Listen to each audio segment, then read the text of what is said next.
When a crime has been committed, any good investigator will ask the question, who benefits? So let's apply this reasoning to the main parties associated with the events of 9/11. Osama bin Laden. 5 days after 9/11, bin Laden stated that he had no knowledge of the attacks. He also stated that the attacks appear to have been carried out by individuals with their own motivation. This statement was aired only once on Al Jazeera TV on the 16th of September 2001. Before 9/11, Osama bin Laden had lived as a fugitive, but he was a wealthy fugitive who had enjoyed relative freedom outside of the USA. He was even able to obtain kidney dialysis treatment at an American hospital in Dubai just prior to 9/11. And within Afghanistan, his country of residence, he was protected by the Taliban, who had full control of the country. However, after 9/11, bin Laden's life became increasingly worse. For example, he was now unable to stay within the comfort zone of Afghanistan because the country had been invaded by the coalition forces.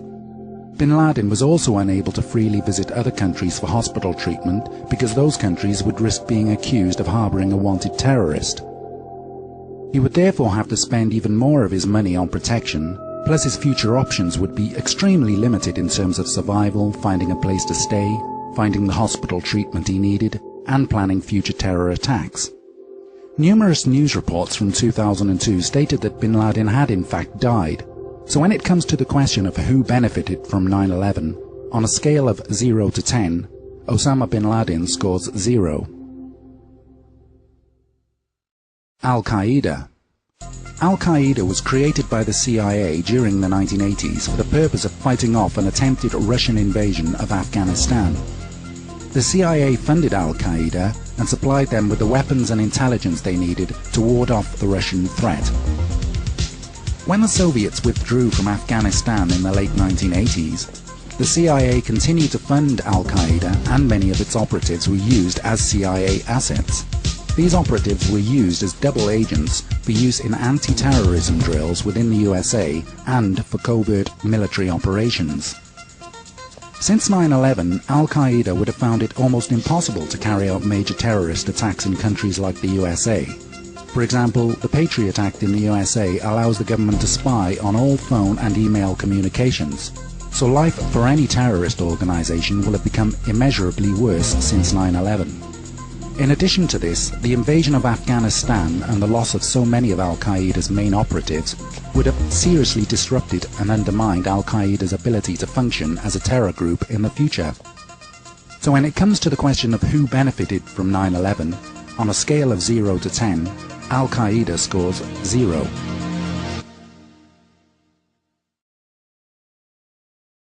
Saddam Hussein. Up until 9/11, Saddam enjoyed a relatively comfortable life as the dictator of Iraq. However, since 9/11, Saddam's life had become progressively worse. Firstly, because of the constant insinuations that Saddam had something to do with 9/11, and secondly, because of the accusations that Saddam possessed weapons of mass destruction. Within 18 months of 9/11, Iraq was invaded and Saddam was reduced to living in squalid conditions whilst on the run from his invaders.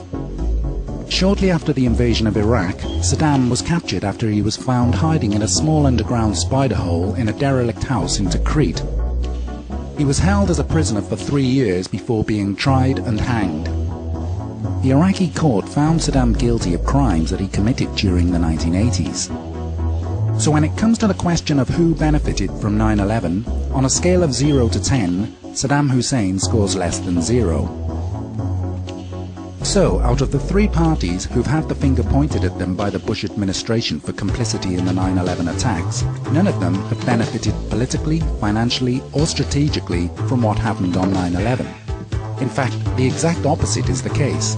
The lives of these 3 parties have been turned upside down to the point where they can no longer function as they did before 9/11.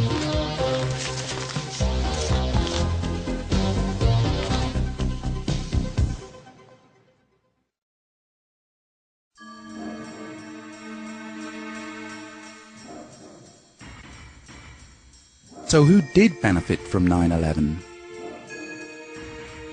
Larry Silverstein. This man became the leaseholder of the World Trade Center complex just a few weeks before 9/11. Silverstein faced the daunting task of having to remove the illegal asbestos that covered every steel beam in the Twin Towers. This job would have cost over $1 billion. When Silverstein took possession of the World Trade Center complex, he reworked the insurance policy on the complex to specifically cover terrorist attacks. After 9/11, Silverstein received $7 billion compensation from his insurers. That's a massive profit on his original $15 million investment.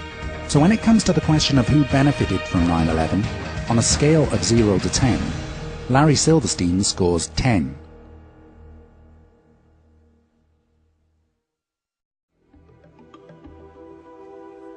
The project for the new American century.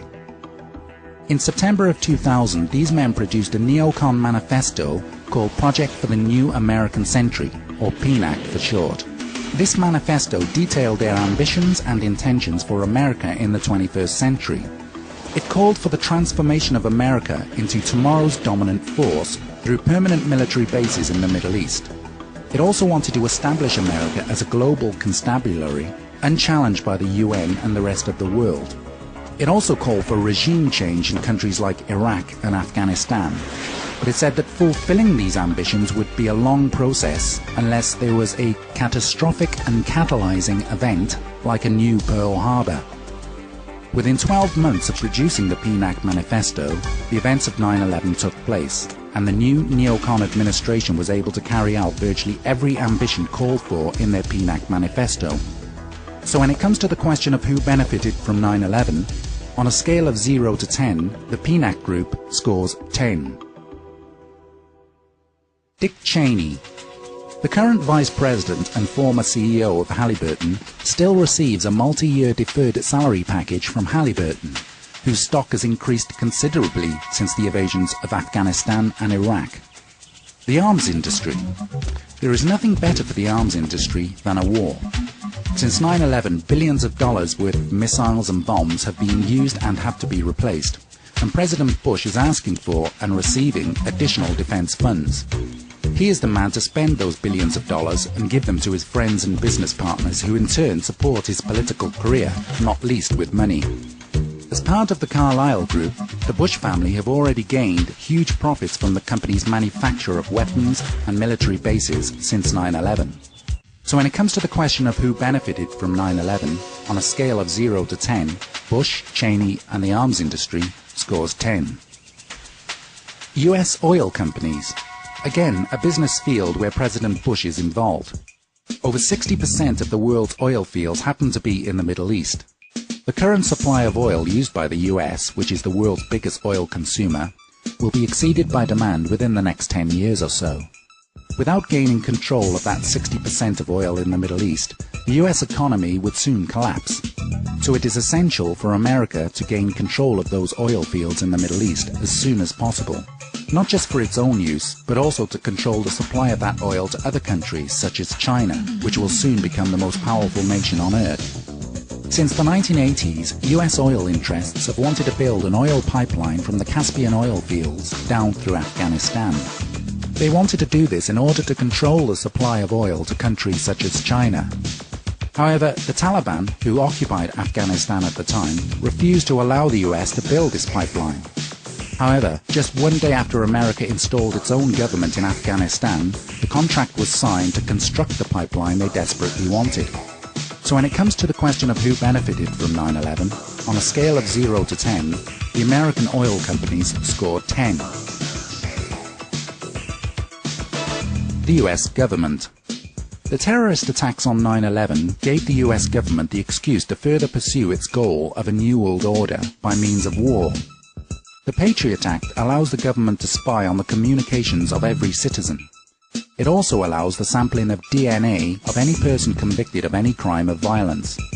And it also allows arrest on suspicion, without a warrant, without probable cause, in secret, without notifying anybody, and without the right to see a lawyer. So the people who've been blamed for 9/11, i.e. Osama bin Laden, Al-Qaeda and Saddam Hussein, have gained nothing from 9/11 and lost everything as a result of 9/11. Whereas the people who pointed the finger of blame, i.e. Bush, Cheney and the PNAC group, gained everything they had wanted as a direct result of 9/11. The same is true of the World Trade Center leaseholder, Larry Silverstein, and of course US oil and arms companies.